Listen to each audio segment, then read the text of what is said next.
What's up, everybody, and welcome back to the channel.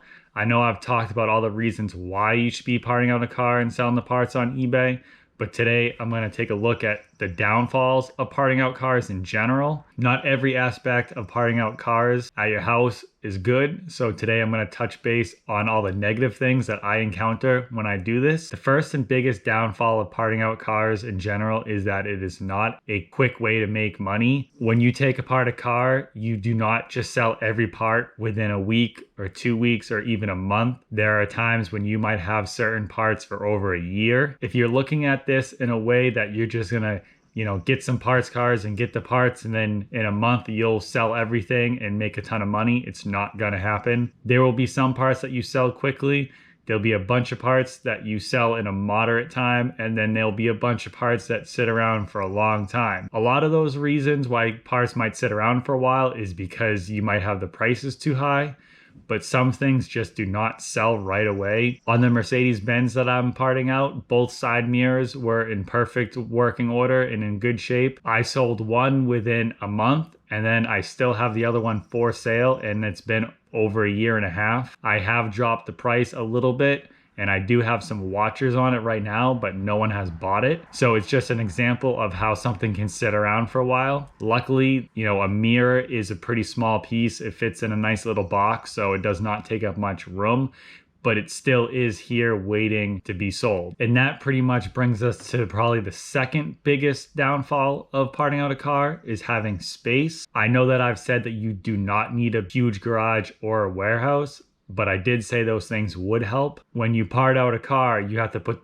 all the parts somewhere. And if you're living in a regular single family house like I do, and I have a small garage, that space gets taken up very fast. If you are going as far as taking the big items off cars, doors, hoods, trunks, engines and transmissions, all those pieces are going to take up a huge amount of room. You can easily put away all the smaller things off the vehicles, but all the big items takes up a lot of room. I don't even have a shed right now in my house, and I know that if I did, it would be full of car parts within the first week that I had it. That would then leave no room for all the household stuff that should go in a shed. If you're thinking about parting out a car, you need to make sure that you have enough room at your house to store parts. You will not sell everything right away. If you have everything priced correctly, everything will sell, but there's no guarantee that it's going to be right away. So you need to be mindful about how long some things can sit around your house. Another thing you really need to have around, especially if you're going to do most of your sales on eBay like I do, is that you need to have boxes. And I'm not just talking about a couple boxes. You need to have lots of boxes. Every time you get a car part,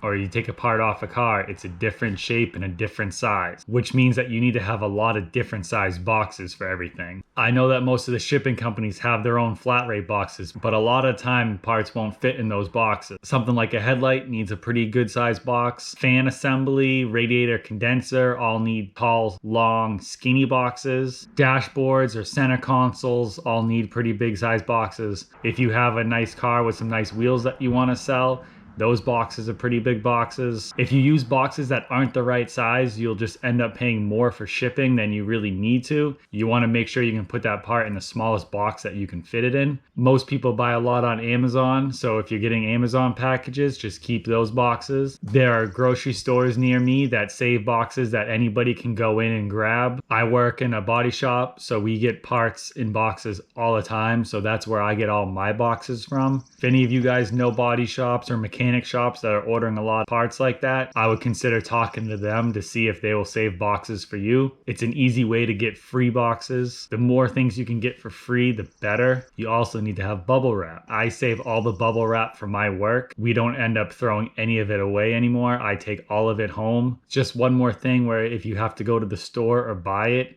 it's going to end up costing you money, which will go against your overhead to run this business. And if you're like me and you're trying to do this at home on the side, you want to have the lowest overhead as possible so you can make as much profit as possible. Another thing of selling specifically on eBay is that obviously there are fees that are associated with selling. With all the free listings that eBay gives in a monthly allowance, I usually don't have to pay anything to list items. All my fees are associated when I actually sell the part. I don't like paying the fees, but it's just one thing where I know that I have to do. There's no way around it. You have eBay fees and then you have PayPal fees. As I record this, eBay is announcing that they will be doing their own way to pay. That way you won't have to deal with PayPal anymore. So basically I won't be paying the PayPal fees, but I'll be paying more to eBay. So it's pretty much going to stay the same. It's not like I'm going to be keeping any more profits for myself. When you sell an item, all the eBay fees are calculated based on the price that you sold your item for. So it can fluctuate quite a bit from selling something for $100 or selling something for $1,000. It's not really a big deal. If you're starting selling more and more, you'll see that those fees are higher and higher, but it's just the way of doing business. On top of the eBay fees and the PayPal fees, I also pay shipping fees. I always ship FedEx, and I'm going to explain why in another video. When I pay my eBay fees, the shipping fees are included with that. When you have a good month selling on eBay, the bill that you get from eBay at the end can be quite high because it's including the eBay fees and the shipping fees. One last thing that I have to do because I live in Massachusetts is that I am taxed on all my earnings that I've made from eBay over the year. This is one thing I cannot avoid.